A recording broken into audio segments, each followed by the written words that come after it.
சுந்தரி சாங்ல நான் ரொம்ப சேஷ்ட எல்லாம் பண்ணுவேன். அவன் ஆடியன்ஸ் எல்லாம் பார்த்து அது நானா இருக்கிறதுனால அதோட விட்டுருவான். மற்றவங்களும் தானே அங்கேயே ஸ்டேஜிலே வாங்கிடுவாங்க. இது நான் கம்போஸ் பண்ண பாட்டா, ஏண்டா நான் தான் கம்போஸ் பண்ணேன்னா உங்க இஷ்டத்துக்கு பாடினா எப்படின்ற மாதிரி இருக்கும் அந்த லுக்கு.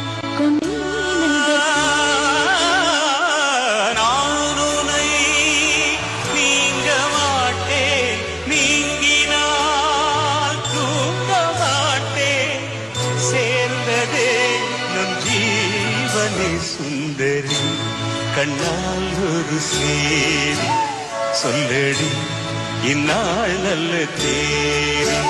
இல்ல நான் அவர் முதல்ல கேட்டேன், நான் இந்த மாதிரி இம்ப்ரவைஸ் பண்ணலாமா அப்படின்னா பண்ணுடான்னாரு. இல்லைன்னா நான் பண்ண மாட்டேன், ஏன்னா ரொம்ப ஸ்ட்ரிக்டா இருப்பார் இல்லையா, அதனால சொல்றேன்.